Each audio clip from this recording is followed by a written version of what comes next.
Good morning students. तो आज हम लोग पढ़ेंगे वेक्टर को ही थोड़ा कंटिन्यू करेंगे। तो लगभग सारा टॉपिक कवर हो चुका है, कुछ बचा है इसमें। तो कल हमने देखा था कि वेक्टर प्रोडक्ट या क्रॉस प्रोडक्ट हमने कल पढ़ा। इसके अलावा वेक्टर स्केलर ट्रिपल प्रोडक्ट पढ़ा था। तो वेक्टर जो प्रोडक्ट था या क्रॉस प्रोडक्ट था दो वेक्टरों का, उससे हम किसी भी पैरेललोग्राम का एरिया निकाल सकते हैं, किसी ट्रायंगल का एरिया निकाल सकते हैं। और इसी तरह से जब हमने स्केलर ट्रिपल प्रोडक्ट पढ़ा था तो वहाँ पे उसका कोई भी एप्लीकेशन एक्चुअली फिजिक्स में नहीं है इस तरह का कुछ, लेकिन हम पैरेललोपाइड का वॉल्यूम निकाल सकते थे, बॉक्स एबीसी जिसको हमने नाम दिया, आप जानते हैं उसको बोला जाता है। तो उसको थोड़ा सा फिर से रिकॉल करता हूँ मैं। अगर कोई भी पैरेललोपाइड आप लेते हैं और उसकी तीन को terminus edges vector A, vector B और वेक्टर सी से अगर आप रिप्रेजेंट करते हैं, then its volume is given by box A, B, C। ये चीज हमने देखा। अगर आप इसको ध्यान से देखते हैं, अगर मैं इसको कट करूं, आप यहाँ पे इसको कट करते हैं तो ये दो प्रिज्म में कट हो जाएगा, यहाँ पे दो प्रिज्म हो जाएगा। This is volume of parallelopiped. So volume of parallelopiped ये आपका होगा, और वॉल्यूम ऑफ जो प्रिज्म होगा, अगर आप इसको अलग से इसका हाफ कर देते हैं, ये आप देखते हैं यहाँ पे ये वाला होगा प्रिज्म। तो volume of this prism is just half of box ABC. ये चीज हम समझ सकते हैं। तो अगर किसी भी पैरेललोपाइड की तीनों को टर्मिनस एजेस तीन वेक्टर्स से शो हो पाए तो उसका जो वॉल्यूम होगा it can be found by taking box of A B C, box of vector A, vector B, vector C. और इसकी प्रॉपर्टी ये है कि अगर ये तीनों वेक्टर में से कोई भी दो वेक्टर एक प्लेन में लाई करेंगे तो पैरेललोपाइड बनेगा ही नहीं। तो हम ये कह सकते हैं कि बॉक्स एबीसी की वैल्यू 0 हो जाएगी। तो अब आप कहोगे कि सर प्रिज्म भी नहीं बनेगा, वास्तविक बात तो ये है कि प्रिज्म भी नहीं बनेगा। तो प्रिज्म का भी volume half of box ABC होगा, और तो हाफ से कोई मतलब नहीं, 0 से मल्टीप्लाई होगा, 0 हो जाएगा। तो इस तरह से हमने देखा स्केलर ट्रिपल प्रोडक्ट, जिसको हम बॉक्स एबीसी बोलते हैं या ए डॉट बी क्रॉस सी, और उसको हम लोगों ने कल पढ़ा। अब जो इसके आगे हमको देखना है कि अगर मान लीजिए हमारे पास चार वेक्टर क्वांटिटी, चार पॉइंट्स दिए जाए और ये पूछा जाए कि चारों पॉइंट्स एक प्लेन में है कि नहीं है। तो चार पॉइंट्स आपको अगर मान लीजिए दिया जाए, एक पॉइंट ए है, तो दूसरा पॉइंट बी है, तीसरा पॉइंट सी है और चौथा पॉइंट हमारा डी है, और इनके पोजीशन वेक्टर्स दे दिए जाए, पोजीशन कोऑर्डिनेट्स पता। तो हम ज्यादा कुछ करते नहीं है, एक वेक्टर एडी फाइंड आउट करते हैं, दूसरा वेक्टर एबी निकाल लेते हैं, तीसरा वेक्टर एसी निकाल लेते हैं। तो यहाँ पे वेक्टर एडी फाइंड आउट करने के लिए ए का पोजीशन वेक्टर माइनस डी का पोजीशन वेक्टर माइनस ए का, तो यहाँ पे एडी वेक्टर आप निकालेंगे, this is position vector of point D minus position vector of point A. इसी तरह से एबी वेक्टर फाइंड आउट करेंगे आप, so this is PV of B minus PV of A. Similarly, we have this vector AC is equal to PV of C minus PV of A. तो यहाँ पे हमने इन चारों पॉइंट से हमने तीन वेक्टर निकाल लिया, और ये तीनों वेक्टर जो होंगे यहाँ पे, इनसे अगर कोई भी पैरेललोपाइड बनाते हैं और उसका वॉल्यूम शून्य हो जाए, 0 हो जाए, तो हम कहेंगे कि coparallel. So points A B C D lie in the same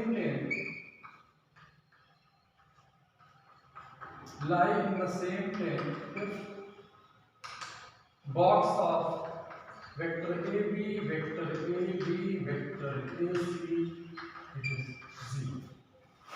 So in this way we can examine coplability of these 4 points A, B, C, D by using box, that means scalar triple product। तो यहाँ पे हम इस तरह से अगर हम करते हैं तो चार पॉइंट्स को हम देख सकते हैं कि वो एक समतल में लाई करते हैं या समतल में लाई नहीं करते हैं। तो इस तरह से वेक्टर को आपने देखा। अब यहाँ पे कभी कभी क्या होता है कि आपको दिया जाता है कि जैसे मान लीजिए वेक्टर ए बी है plus vector B C plus vector C D, इसकी वैल्यू क्या होगी। तो यहाँ पे वेक्टर अलजेब्रा बहुत आसानी से हम यूज कर पाते हैं, बहुत ही इजी तरीका होता है। तो यहाँ पे देखेंगे vector A B, A goes to B and B goes to C, then we have this vector C. आप विदाउट मेकिंग फिगर आप डायरेक्ट लिख सकते हो।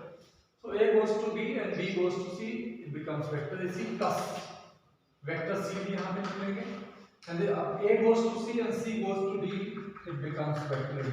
तो यहाँ पे इनका जो रिजल्टेंट आएगा वो वेक्टर AD आएगा। अगर हम इसको ज्योमेट्रिकली बनाना चाहें तो एक पॉइंट यहाँ पे वेक्टर AB बनाते हैं, ये पॉइंट AB हो गया, ये पॉइंट हमारा C हो जाएगा and this point is D।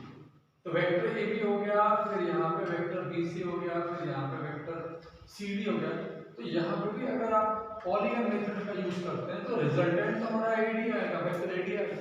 तो विदाउट मेकिंग दिस आप इस तरह तरीके से भी इसको क्विकली कर सकते हैं, जहां पे भी इसकी आवश्यकता होगी आप इसको कर पाएंगे।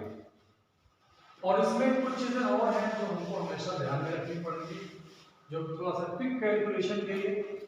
जैसे अगर हमने देखा था एक वेक्टर ए है दूसरा वेक्टर बी है और दोनों के रिजल्टेंट को अगर इनका सम करेंगे, इसका मॉड निकालने के लिए आपने किया था a square plus b square plus twice ab into cos of phi, जहां पे फाई दोनों के बीच का एंगल है।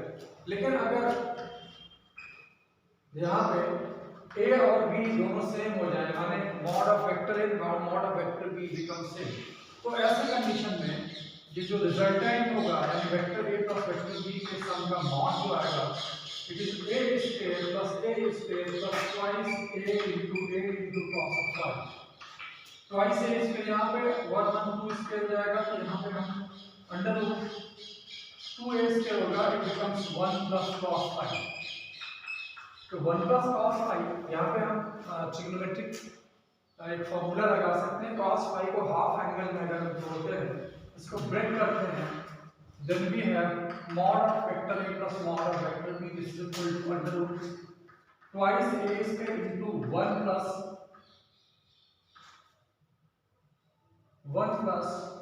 2 cos square phi by 2 minus 1।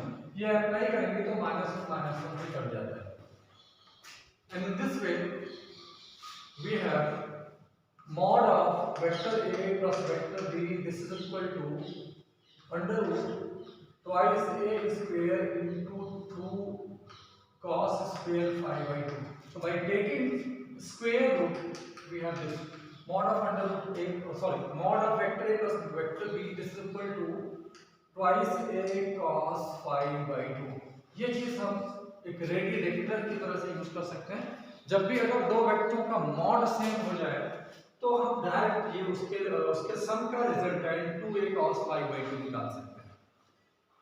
लेकिन अगर मान लीजिए सेम कंडीशन हो और हमको mod of vector a minus vector b निकालना है,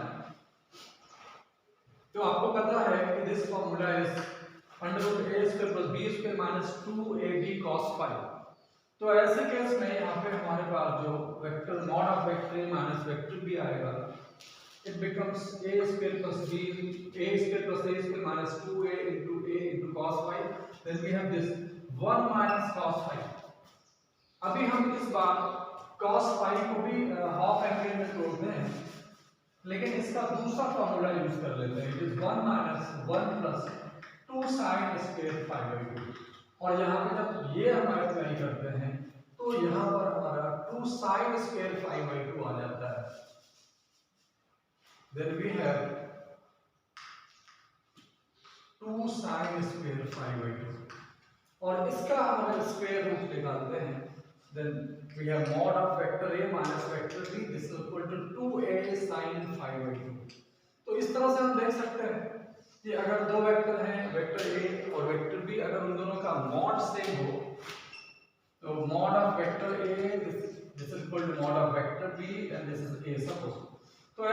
कंडीशन में दोनों के सम का यानी जो मॉड आएगा वो 2a cos phi by 2, दोनों के डिफरेंस का जो मॉड आएगा that is 2a sin phi by 2।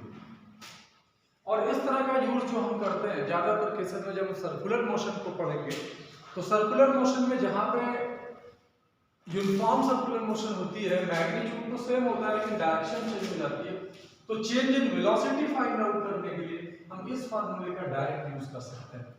जरा देखें इसको हम कैसे यूज करेंगे, वो हमारा अगला टॉपिक होगा जब हम उसको सीखेंगे यूनिफॉर्म सर्कुलर मोशन में जब आप पहुंचेंगे। लेकिन अभी हम इसका यूज कैसे कर रहे हैं वो थोड़ा सा समझना है आपको।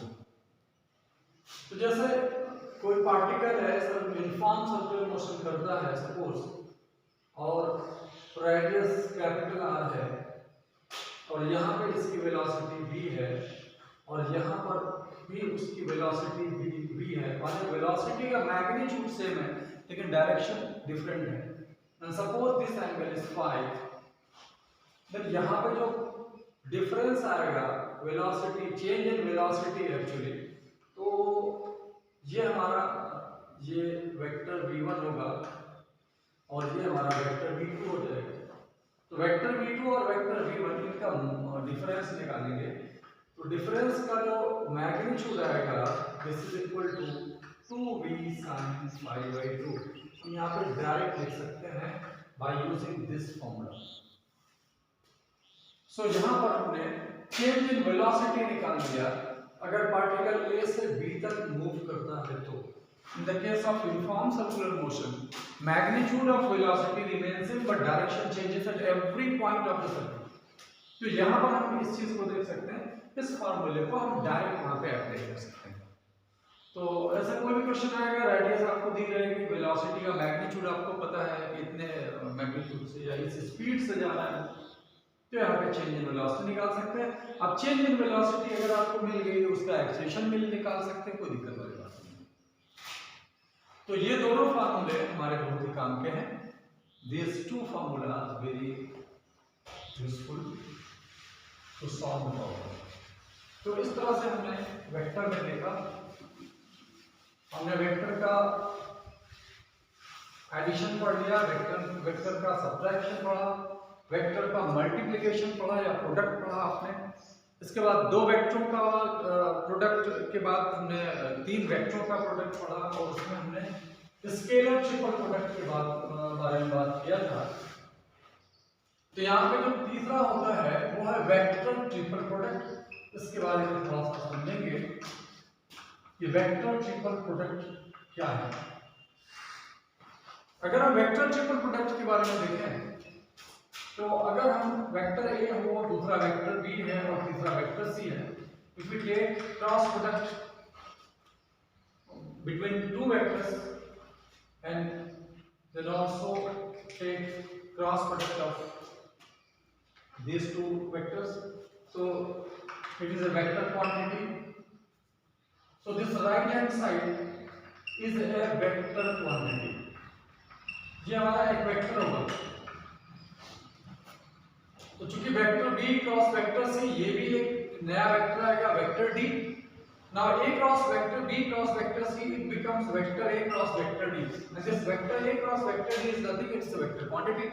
So this is called as vector triple product। अब यहाँ पे वेक्टर ट्रिपल प्रोडक्ट को फिलहाल हम यहाँ पर इसकी बहुत ज़्यादा चर्चा नहीं करेंगे, ये हमारे मैथ का टॉपिक होता है, लेकिन फिजिक्स में कुछ बातें हैं जो आप इसको अपने दिमाग में रख सकते हैं। तो हमने बहुत सारी चीज़ों को पढ़ा और सीखा वेक्टर में। मैं समझता हूँ कि ये हमारा लेक्चर जो है वो आपके काम का होगा और मैं आपको अभी वो सारा बेसिक कॉन्सेप्ट सब देने का प्रयास कर रहा हूँ, मैं आपको सिखाने का प्रयास कर रहा हूँ। Whatever I have I will just deliver to you, और मैं उम्मीद करूँगा कि आप इस